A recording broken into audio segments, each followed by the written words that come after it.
Hey there everyone, Cleo here, and today we're going to be talking about disability representation in fantasy. Specifically, we're going to be talking about the disability representation within one book, within Elantris by Sanderson. Now, this is the fourth time that I'm going to be filming this video, and to be honest, I'm quite sick of it at this point. However, I want to get it completely right as I'm very passionate about the series that I'll be starting here, so here we go again.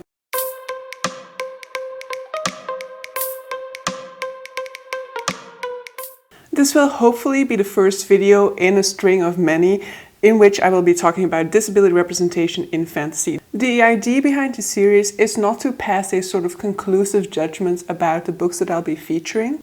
The goal is more to start a conversation going about disability representation within fantasy, specifically highlighting some of the elements that could be considered problematic, as well as hopefully also being able to give great examples of positive disability representation as well. Now, a few caveats that I need to make before diving into this video. First off, this video contains my opinion on the books that I'll be featuring. This in no way means that I am representing the disabled community as a whole, or that every other disabled person will agree to everything that I say within this video. Disability is a large umbrella term, and so it encompasses a whole range of different experiences. Aside from that, all disabled people are individuals as well, and so we have as varied opinions as able-bodied people do. Nevertheless, I do come into this video with a certain background, and for me that is being a white disabled woman with an invisible disability that is genetically transferable and it is progressive, meaning that its symptoms worsen over time. As a consequence, I will mainly be talking about physical disability. I say mainly, I will only be talking about physical disability. There are other ways in which you can discuss the disability representation within this book, and in my discussion of physical disability, I will also touch upon the mental health aspect of the physical disability, but I know that some people have interpreted the entire book as representing, for example, depression. And I also know that there is autism rep within this book, and I believe that the autism rep is also dubiously received. So I will have some resources linked down below about autism representation within Elantris, as well as an article for somebody who has struggled with bipolar depression and who interprets Elantris through that lens. However, for me, due to my background, I will be zooming in on chronic pain representation within Elantris. Aside from that, I do feel the need to point out that I am aware that Sanderson did not intend to put chronic pain representation within his book. His idea was to create a sort of magical zombie creature. However, as a reader, we are free to make our own interpretations of the books that we read, and a whole lot of people have read chronic pain representation or other types of disability representation into the story.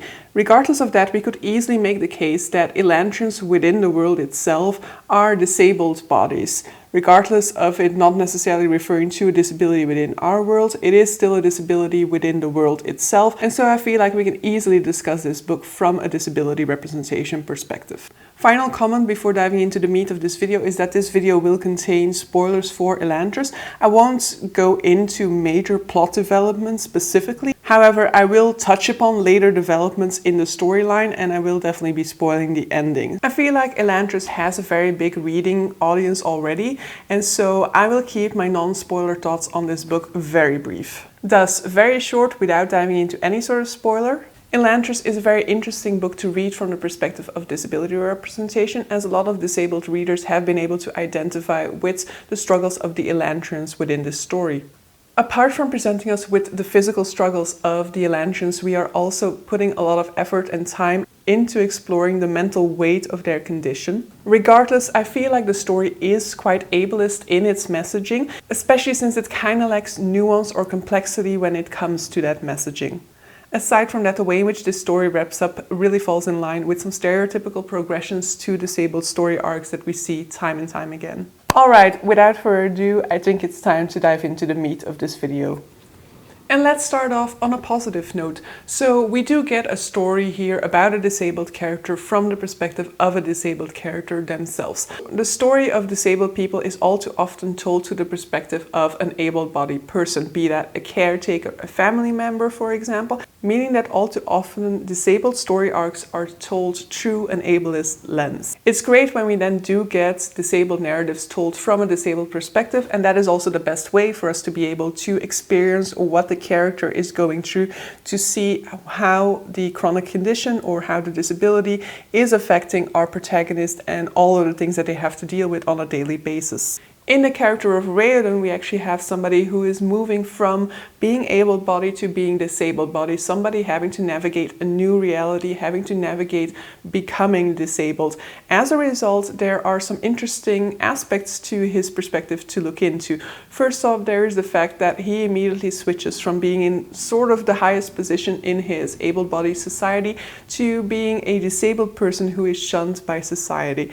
He goes from being at the top a crown prince, beloved by all of the people, to being pushed away, sent off to live in Elantris. The shame of his fall into disability is so big that his father pretends that he has died rather than let the people know what has actually taken place. And because Raoden is newly disabled, we also have to deal with a lot of internalized ableism when we look at his perspective, which is an experience a lot of disabled people will definitely relate to. A lot of us have a lot of internalized ableism, even if you have dealt with disability for a very long time. I knew about my disability when I was 10, for example. Up until age 25 or something, I wasn't even questioning the internalized ableism that was going through my mind on a constant basis. When Raoden then steps into Elantris, he is confronted with a very disheartened community. He enters into Elantris and there are only individuals, there's no real community, or at least that is the perspective that we are being presented, because in reality there are communities,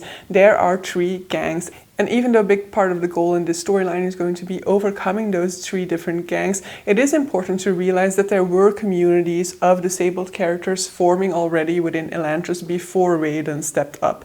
And some of those communities weren't even centering around their sole survival. You have the group of Karata who were actually already working towards a better future for Elantris, a better future for the children who grew up in Elantris. So these different groups have formed around strong leaders, the same way that the group that Raoden is forming will center around him. Now, under Raoden's leadership, we will see his group kind of move from a focus on survival, on getting through each and every single day, to a focus on self-sufficiency. The Elantrians are a group of people who have been cast out of regular society. They have been put somewhere where regular people won't have any sort of problem with them, out of sight, out of mind. So it is clear from the get-go that the only way for the Elantrians to prosper is going to be for them to make sure that this separate society that they are now a part of is prospering, that they make that separate society self-sufficient. As the outside world seems all too content to solve this problem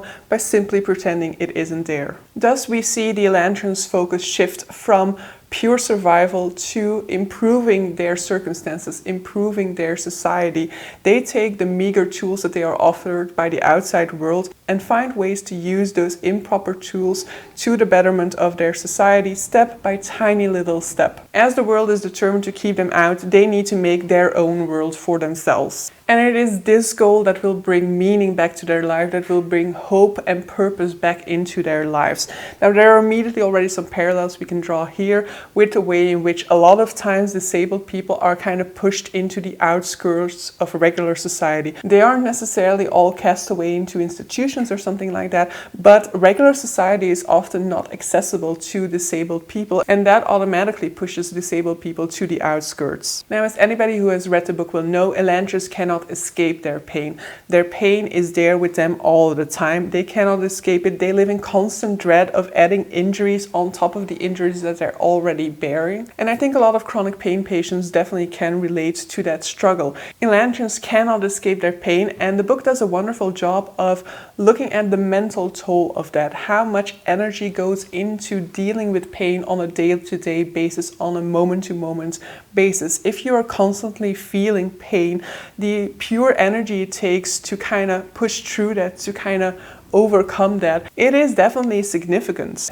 And so when we see moments in this book where, for example, characters are struggling to make themselves get out of bed, struggling to start another day of dealing with pain, That is definitely something that I can relate to. It is definitely not something that happens for me on a day-to-day basis because, my chronic pain isn't the same all the time, for example, the way that it is for Elantris. However, there are definitely those moments, there are definitely those periods in which pain is with me for a couple of days or for weeks. It has been there for me for an entire year at some point, for example, that it becomes a little bit more of an effort to just make yourself get up and to say like, okay, let's do it, let's get up, let's start the day, let's just get through another day. And so the book definitely dives into the hopelessness that can arise when you have to deal with those situations all the time. The hopelessness of dealing with pain that doesn't go away, or of not knowing when this pain is going to go away.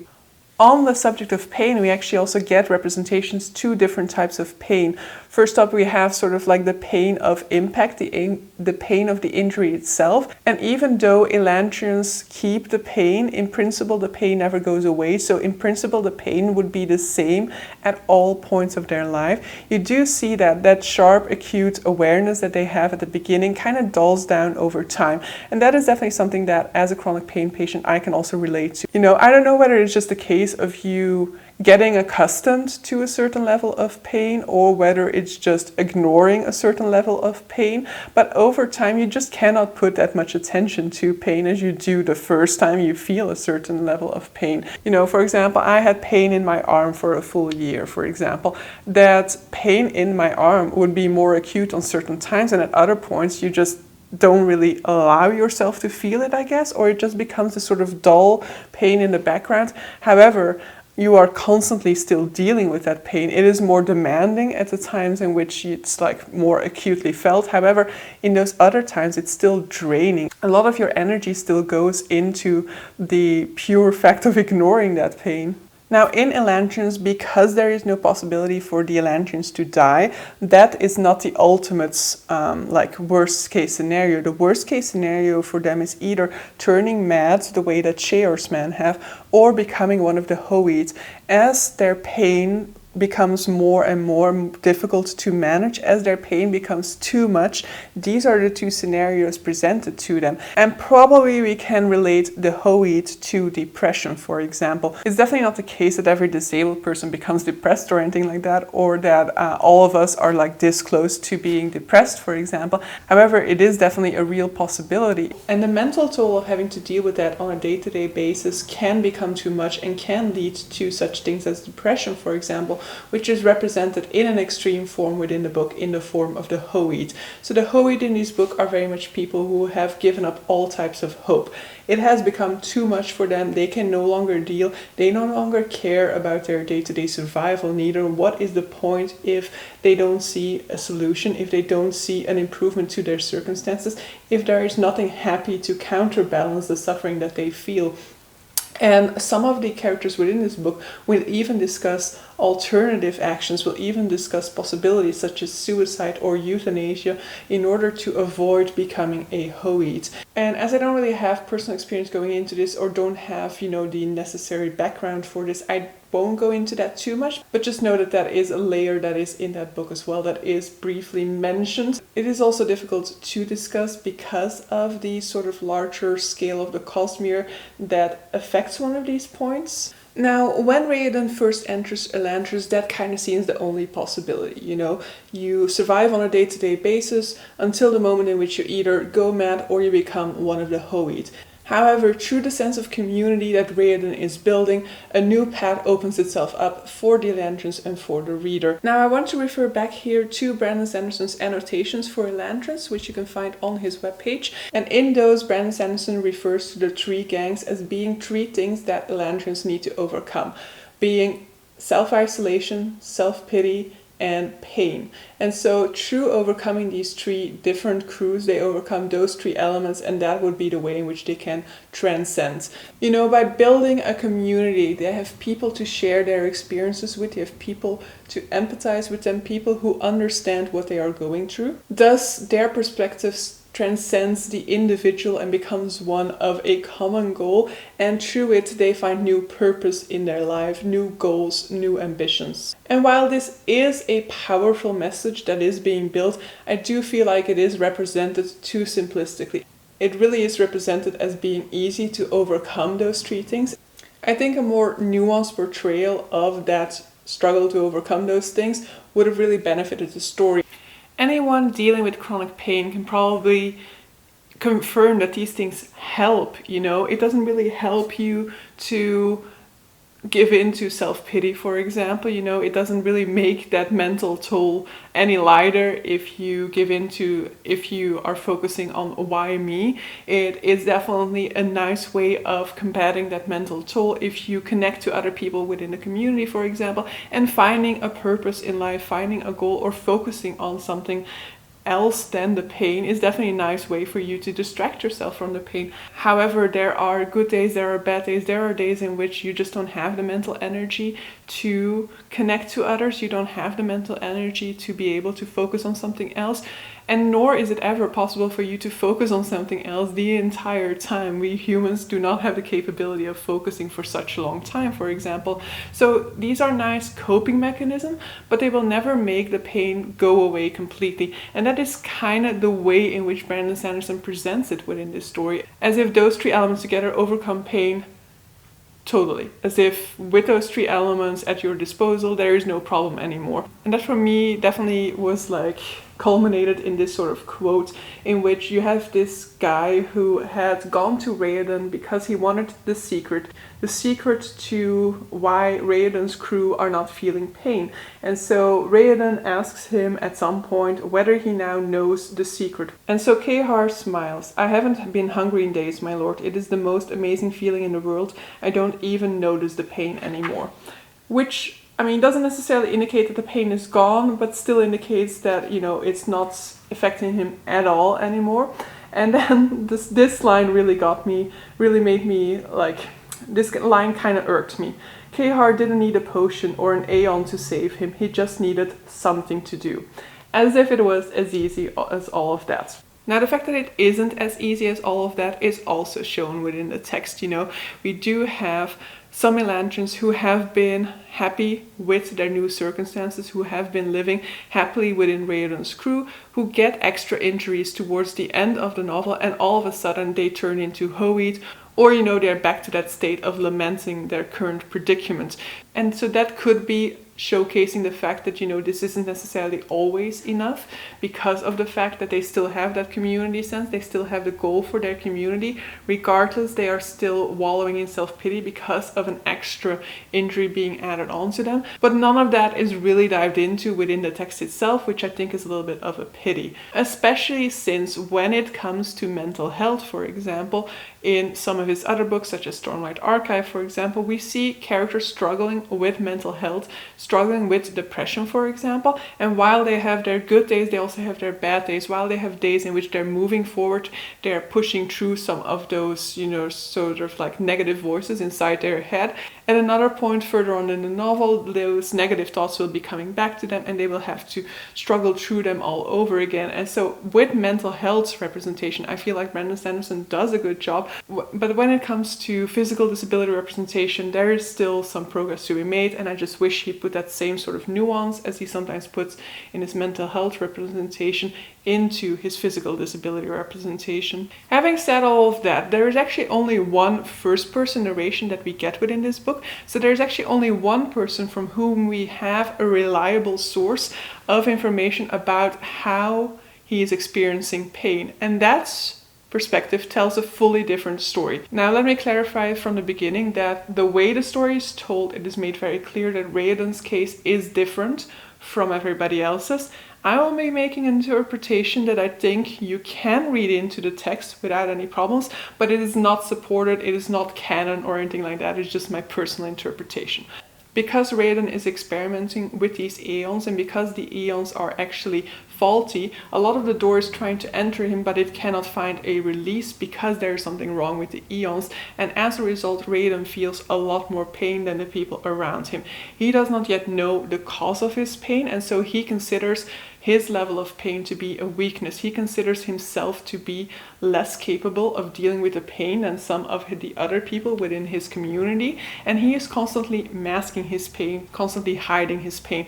First up, that is very much something that I can relate to. It is the result of some internalized ableism that makes us not want to put some of our load onto other people. We don't want to inconvenience people. We don't want to make them feel uncomfortable. And so we hide a lot of that. We take a lot of that load onto ourselves. I don't think I often talk to people about my disability, for example, or, you know, in the moments that I'm having a lot of problems with it, I will just go quiet, more quiet than other times, but it's not like I'll be speaking up about it or I'll be telling them like, oh, I'm having so much problems with my shoulder right now. It's just something that at this point in time I've gotten used to just hiding. And of course, if you're living in a community with multiple people who have to deal with that same sort of condition, I can also easily see that you start to like internalize the idea that you are weaker than others if you see other people have their act together, whereas you are still struggling through it. But that's also just, you know, everybody has their good days, their bad days, and potentially those other people are also masking what they are actually going through. Now, the result of all of this for Raiden is that he has basically a double mental toll to deal with. He has the mental toll of dealing with that chronic pain, but he also has the mental toll of putting up that mask, putting up that exterior of everything is good, everything is fine, we have a goal in life, we are moving towards it, let's all be positive. And that sort of toxic positivity has a sort of draining effect on his energy level. And the story addresses the fact that Raiden's case is different because he is experimenting with the eons, but is it all that different? What if all the other Elantrians are actually doing the same? If you are part of a community for the first time in a long time, you are feeling hope, you are thinking that there is a better future out there for you, for the people around there, you are surrounded by people who start to see all this potential, who start to have hope again, and you are being led by a leader who's constantly reinforcing the positive, moving forward, the idea of, you know, improving your circumstances. If that is your surroundings, I think with internalized ableism in place, there is a big possibility that these people are still feeling pain, but they are just choosing to ignore their pain or to not refer to their pain, because who wants to be the downer in a party of optimists who are looking forward to the future? Who wants to be the one to go into that group and say like, yeah, but today I'm really having a lot of pain and, you know, I don't really have the motivation to get up now? I think that Raiden has actually created some sort of a toxic positivity atmosphere within this group that makes it impossible for the people around him to share their pains, to talk about the fact that they are still experiencing pain. They, for the first time, have some positives to counterbalance the negatives, and as a result, they don't want to focus on the negatives and they don't want to show to others that they're feeling those negatives. I think the internal dialogue that we see with Raiden of thinking him to be weaker than other people around him, of thinking him of needing to put on that mask, I think that is possibly what everybody else within Elantris is also going through. And now I clarify again that that is my interpretation. It is not supported by the text, but that is kind of the way that I now see the story of Elantris. I now think that is probably what is happening there, but that Raiden, in his sort of like idealism and in the fact that he is also still dealing with a lot of internalized ableism, he hasn't been disabled for a very long time. I think he's just not seeing that reality, and because we're seeing it from his perspective, that part of the story goes missing. So that is my interpretation of it. I also think it makes sense, because that would also make sense then when it comes to the later injuries added on to these characters later on in the story, that because they have been fighting against their pain to some extent, because they have been masking their pain, when further pain is added onto them, that, they once again lose that hope, because they now have to not just start from zero, they have to start even further back, and they know that, you know, they will still have to overcome that pain on a day-to-day basis. The text itself, taken in its purest form, does not refer to this possibility in any case. That is just me reading between the lines. The story itself seems to present this sort of simplistic message that all the other Elantrians have been able to overcome their pain, their self-pity, their isolation, by creating this community that is moving towards a better future for all. And that simplistic message is also a message that a lot of people having to deal with a disability really dislike hearing all the time. And so I'm not saying that people who make those type of comments comments are implying that or are really indicating that. I think they are coming from a good place, of course.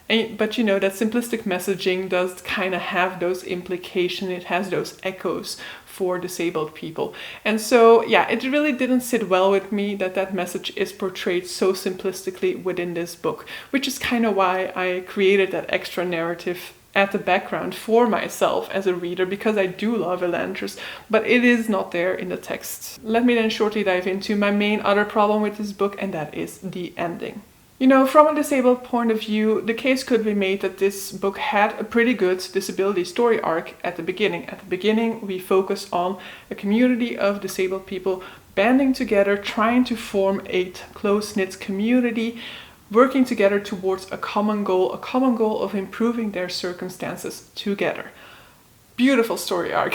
However, the story ultimately went in a different direction and a much more stereotypical direction, because we basically have the magical cure scenario worked out. So magical cure is basically something that kind of harkens back to like fairy tales, for example. I'm currently listening to Disfigured by Amanda Leduc, and she goes into that a whole lot, into the fact that a lot of times disabled narratives, especially in fairy tales, but we see this all the time in fantasy as well, disabled narratives only seem to have one ending, which is solving the disability, curing the disability. When the disability disappears, there is no more problem, and so everybody can live happily ever after. But the problem is that there is a severe lack of disabled narratives with happy endings with disabilities. You know, my ultimate goal in life is not getting rid of my disability, because if that were my ultimate goal in life, I will have to live every day of my life unhappy until that ends up happening, with the knowledge at this point in any case that there is no cure for my disability.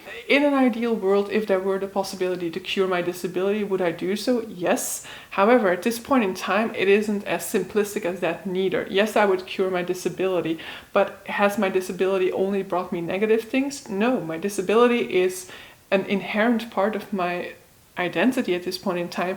I do not have any idea about how my personality would have developed if I had not had this disability, for example. And that is definitely not to say something as simplistic as, yeah, having a disability is great for your character, because that isn't necessarily the case. But I like the way that my personality has developed over time. I like the way in which I've come to terms with my disability, in which I've embraced that part of my life, and you know, the way in which it's learned me to deal with adversity and things like that. And that is now such a big part of my personality, and I cannot distinguish and I cannot separate that from my disability, because my disability had a huge part to play in some of the challenges that formed that part of my personality, for example. But yes, if a magical cure was out there at this point in time, I would take it. However, that is not the reality. The reality is that there is no cure at this point in time, and I would find it very sad if I lived my entire life hoping for a cure. I would rather advocate for accepting your current situation, finding the joys in other things, and finding ways in which you can alleviate the symptoms that you have, or in which you can find tools that can help you get back some of the mobility that you have lost, or can help you do the actions for which you have the reduced mobility, for example. You know, why live my life with the ableist view that the only way that I can have a happy ending is if I cure my disability? No, I don't accept that as my goal in life. And therefore, I would have loved to see a different ending to this story. I would have loved to have an ending to this story in which these disabled characters would still be disabled, but would be fully embracing their new situation in life, and would be making as much improvements as they can to their circumstances without losing that part of their identity, that part of what makes them disabled in the first place. You know, far too often disabled characters either die or they get cured. There aren't a lot of cases of disabled characters finding acceptance with their situation, finding joy in their situation. So what if solving the problems surrounding the eons would not have cured the Elantrians? What if altering the eons would have also altered the way in which Elantrian magic worked? They would still be Elantrians with magical powers. However, they wouldn't be able to cure away what made them Elantrians in the first place. But because they do have access to eons, they are able to improve their circumstances and make ways in which they can make their situation as manageable as possible, and they can live happily with being Elantrians. I think that that is a story that I would have liked to read a lot more. Now I feel the need to end this video on a positive note and clarify that I love Elantris. When I first read Elantris, I didn't read much of these aspects into the book neither. I very much loved the way in which the story ended even. Because I love language, I studied Chinese for a year as well. And so that whole way in which they solve the character, basically, the eons, was just so interesting. Because it harkens back to that idea that language is very much determined by reality, determined by landscape, by culture, by all of those things. All of those things have an impact on language. And so that is an aspect to language learning that I absolutely found intriguing. And so the fact that Brandon Sanderson played off of that really got my attention and really made me love this book a whole lot. Apart from that, I just really loved all the story arcs to it and the characters within it. Also, while reading Elantris for the first time, I was hoping for Raoden to solve the problem, to find out what was wrong with the eons, to find the fix. And rereading Elantris this time, I still felt it to be a compelling, an interesting, a lovable story. However, liking a book and referencing some elements that you would have loved to see handled differently doesn't need to be a contradiction. I can still love Elantris, but still say that there are elements to Elantris that I would have loved to see handled differently, that I would have preferred to see handled differently. And when it comes to Brandon Sanderson and the representation of physical disability especially, I feel like there's still steps that he can take. Luckily, I also feel that Brandon Sanderson is a writer in touch with the community, is somebody who is able to take the comments that are coming from the reading community and understand where he needs to do better or understand where he might need to put in more research.